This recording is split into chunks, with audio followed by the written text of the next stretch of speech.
그래서 내가 살아있는 한 내가 수술해줬던 내 환자는 내가 책임져줘야 되겠다 이런 생각도 있었어요. 마치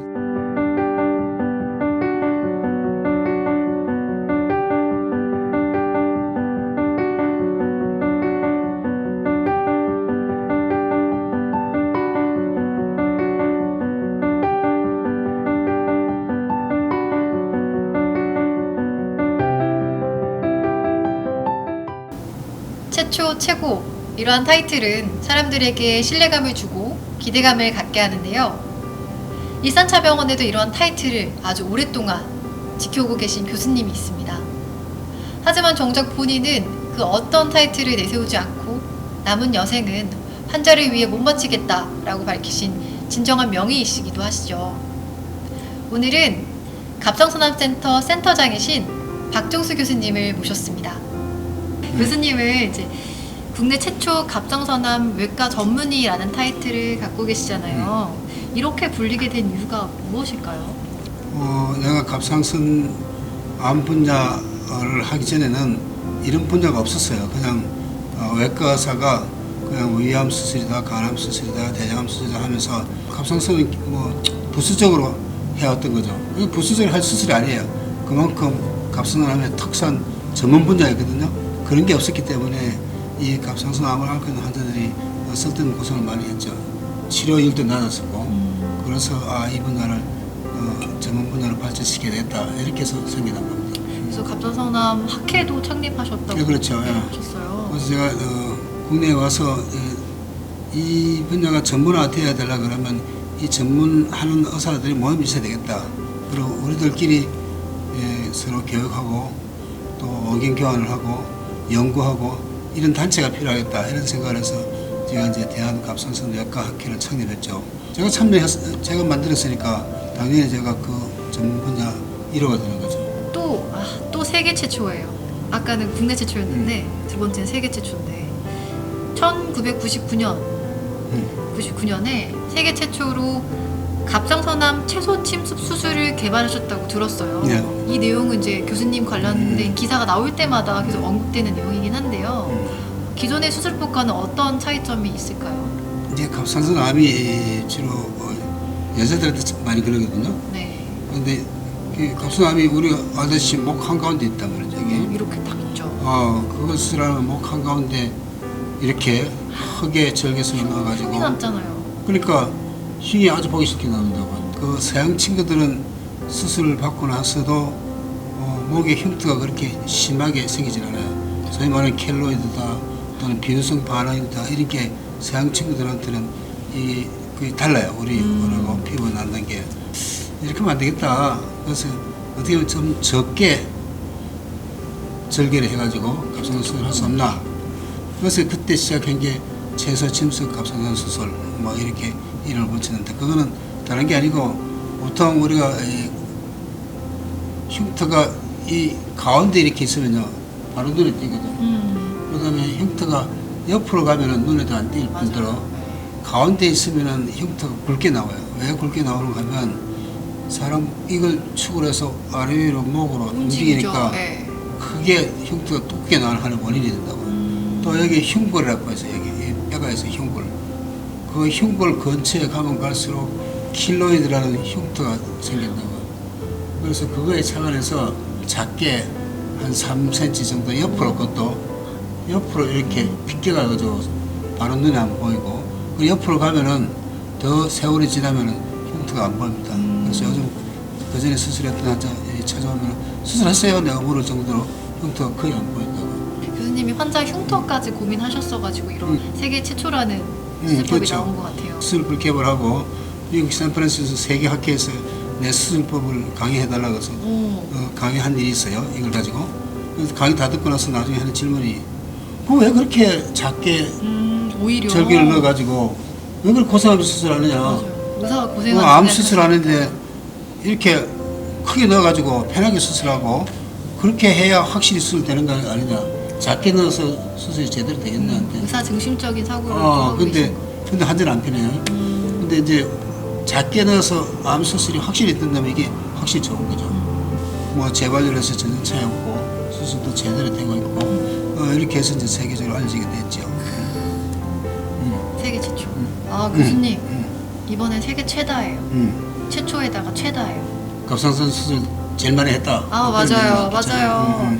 개인 실적으로는 세계 최다 2만 1,000례. 상상도 안 되는데요. 또 이 환자의 20년 생존율이 95%고 수술 합병증은 0.3%라는 우수한 치료 성과를 보유하고 계세요. 실제로 엄청난 수치 맞죠? 그렇게 엄청난 숫자는 아니에요.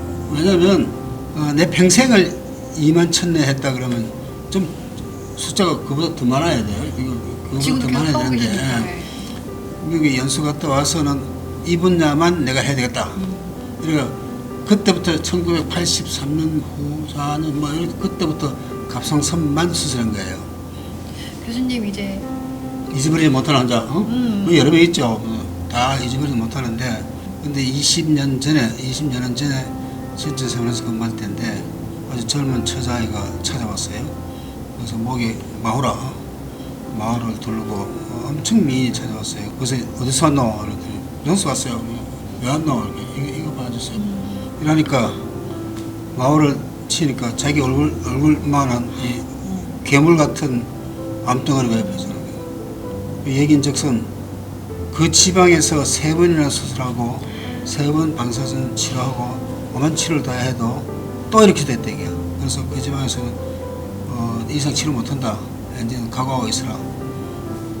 그런 상황이 됐다는 거죠. 그래서 서울로 박 교수님이 하늘에 찾아가보자. 어떤 거예요. 이거 기가 찬 거야. 그때 폐까지 전이가 있고. 그래서 어떻게든지 해보자. 너무 아깝다. 젊은 처자가.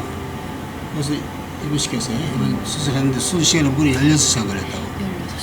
16시간. 16시간 그 달아붙어가지고 결국 그걸 완전하게 떼냈다고.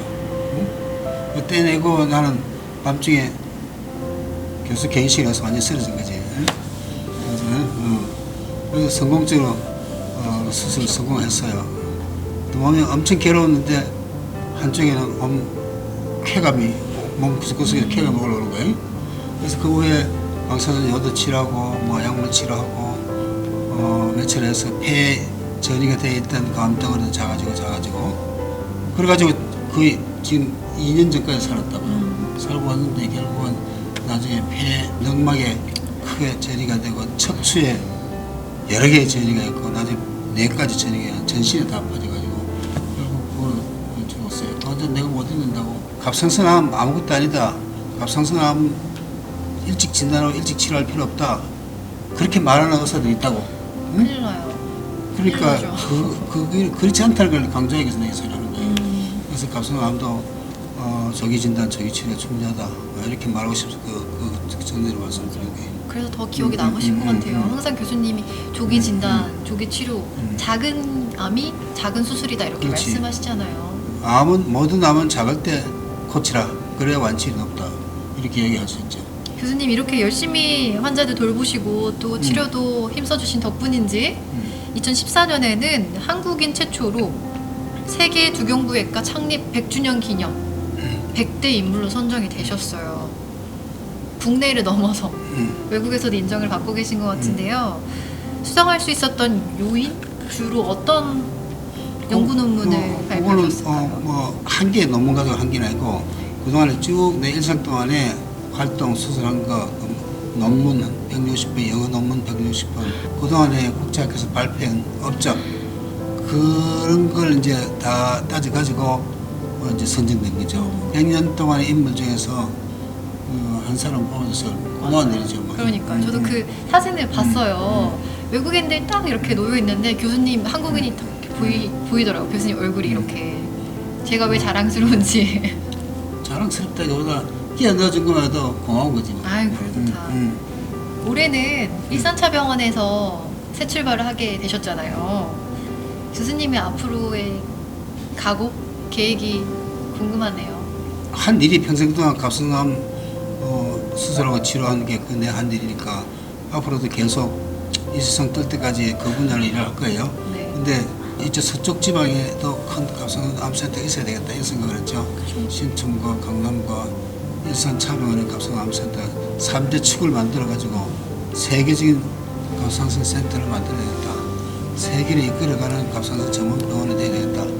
뭐 이런 생각을 갖고 여기 보이는 거죠. 네. 그리고 또 교수님이 거북이 카페 운영하고 계시잖아요. 그래서 거기에 일산차병원으로 옮기시면서 가구를 닫으시면서 남기셨던 글을 봤는데 내가 진료를 받던 환자들은 내가 이제 하늘나라에 갈 때까지 책임지고 다 돌봐주겠다 이런 멘트를 적어주셨더라고요. 예, 뭐 그렇죠. 의사들이 좀 나쁜 점도 있는데 다른 의사가 수술한 환자, 더불어 복잡한 환자, 암 환자 보는 걸 별로 좋아하지 않는다고. 그래서 내가 수술한 그 많은 환자가 내가 다시 환자를 보지 않으면은 갈 데가 없어요. 가긴 가겠지. 그러나 아낌을 못 받는 그런 환자 시세가 된다고요. 고아처럼 떠돌아다녀야 된다고. 이 병원 저 병원. 그래서 내가 살아있는 한 내가 수술했던 내 환자는 내가 책임져 줘야 되겠다 이런 생각도 있었어요. 여기에서 그 나를 찾는 환자들을 열심히 우리 아들 딸들 돌봤듯이 돌봐줘야겠다 이런 생각을 갖고 여기 보이는 거죠. 근데 벌써 옛날에 수술했던 사람들이 슬슬 많이 찾아오고 있어요. 너무 많이 찾아오면 내가 너무 고달프니까 꼭 봐야 사람을 찾아왔으면 좋겠어요. 오늘 일산차병원 명의 특집 1편으로 갑상선암 센터 박종수 교수님을 만나 뵀는데요. 갑상선암 치료 분야에서 40년이 넘게 45년 정도 되시죠. 그 시간 동안 쌓아온 교수님의 연구 업적에 대해서 돌아볼 수 있는 시간이었습니다. 오늘 이 시간이 갑상선암이 의심되거나 혹은 실제로 교수님으로부터 치료를 받고 계신 분들에게 조금이나마 도움이 되셨길 바라고요. 오늘 이렇게 귀한 시간 내주신 교수님께 감사하다는 말씀을 드리면서 마무리하겠습니다. 그럼 명예특집 2편으로 만나 뵐게요. 교수님 감사합니다. 고맙습니다. 수고했습니다. 네.